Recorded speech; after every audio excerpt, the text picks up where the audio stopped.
Sa bayan ng San Sebastian, ang bawat dapit hapon ay hindi hudyat ng pahinga, kundi simula ng isang tahimik na panalangin para sa kaligtasan. Ang baryo ay tila nalunod na sa takot dahil sa sunod-sunod na pagkawala ng mga sanggol. Ngunit sa gitna ng kadilimang ito, may isang figura na nagsisilbing tanglaw ng pag-asa, si Padre Severino. Siya ang paring laging handang magbasbas, laging may dalang salita ng Diyos, at laging nakangiti sa kabila ng lagim. Subalit sa likod ng kanyang malinis na sutana, may nakakubling lihim na mas maitim pa sa gabi. Si Kong, ang matapat na sakristan, ang unang nakapansin sa mga kakaibang pangyayari. Hindi siya mapaniwalain sa sabi-sabi, ngunit mahirap ipaliwanag ang amoy ng malansang dugo na humahalo sa samyo ng insenso tuwing madaling araw. Isang gabi, nakita niya ang mga bakas ng lupang pula sa ilalim ng upuan ng pari, lupa na matatagpuan lamang sa sementeryo. Ngunit ang mas nakakapanghilakbot ay ang mga gabi ng kabilugan ng buwan. Sa halip na manguna sa rosaryo, nagkukulong si Padre Severino sa banyo ng kumbento, at mula sa loob ay maririnig ang mahihina, ngunit nakakangilong tunog ng butong nababali at laman na tila hinihiwalay sa balat. Dahil sa takot, naalala ni Kong ang isang lumang kaban na iniwan sa kanyang tiyuhin na isang kilalang mangangaso ng masasamang elemento. Sa loob ng kaban, nakabalot sa pulang tela, ay ang latigo ni Kong. Hindi ito karaniwang latigo. Gawa ito sa pinatuyong buntot ng pagi na hinaluan ng hibla ng pilak at binabad sa langis na pinitpit mula sa 7 klase ng halamang gamot at luya. Sinasabing ang bawat hibla nito ay dumaan sa orasyon at ang bawat hagupit ay hindi lamang sumusugat sa laman, kundi tumatagos sa pinakadiwa ng anumang nilalang na kumokontra sa batas ng kalikasan. Isang hating gabi, nagpasya si Kong na sundan ang kura. Nakita niyang lumabas si Padre Severino mula sa likod ng simbahan. Ang kanyang paglakad ay hindi na banayad. Bawat hakbang ay tila pagtalon ng isang gutom na hayop. Sinundan siya ni Kong hanggang sa marating nila ang dulo ng nayon, kung saan nakatira ang isang babaeng malapit ng manganak. Doon, sa ilalim ng liwanag ng buwan, nasaksihan ni Kong ang nakakasulasok na transformasyon. Ang liig ni Padre Severino ay humaba ng husto, ang kanyang mga mata ay nanilaw at lumuwa, at ang kanyang mga kuko ay naging kasingtalim ng karit. Bago pa man makasampa ang halimaw sa bubungan, lumabas si Kong mula sa kadiliman bitbit ang latigo ni Kong.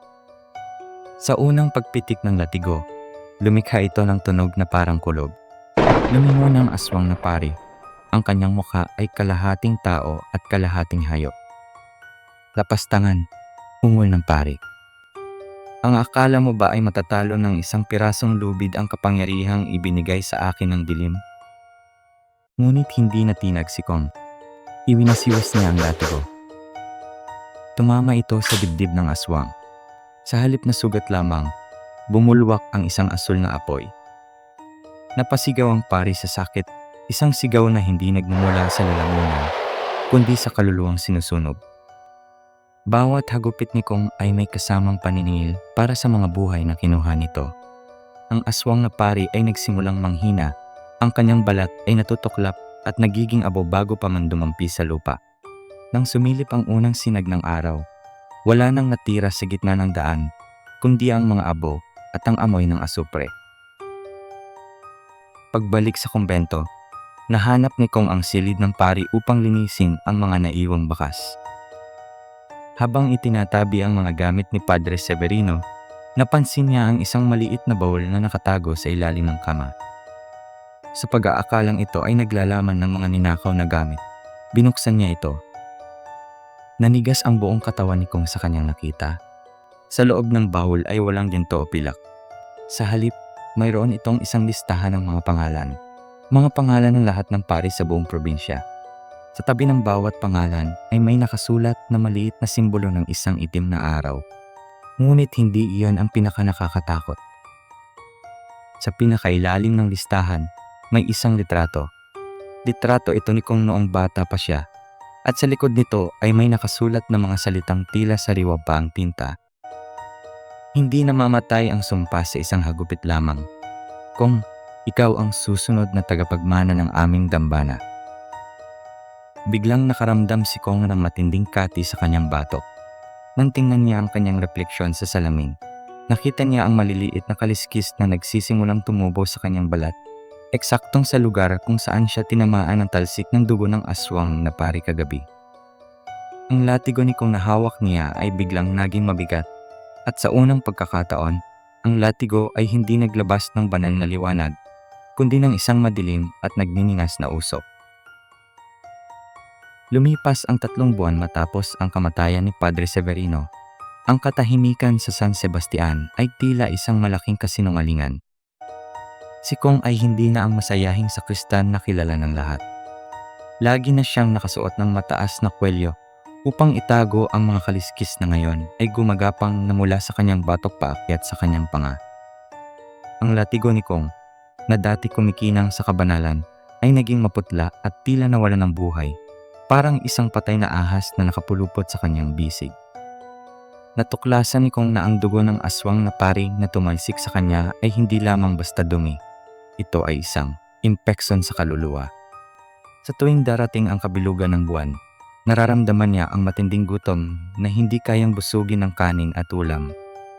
Ang tanging nagpapanatili sa kanyang katinuan ay ang latigo, na tila hinihigop ang bahagi ng sumpa kapalit ng matinding hapdi na parang sinusunog ang kanyang balat sa bawat segundo. Dahil sa listahang nahanap niya, naglakbay si Kong patungo sa karatigbayan ng Santa Monica. Doon, natagpuan niya ang isang mas malagim na katotohanan. Si Padre Severino ay bahagi lamang ng isang mas malawak na kulto na tinatawag na Orden ng Itim na Araw. Sila ay mga aswang na nagtatago sa loob ng simbahan sa buong kapuluan.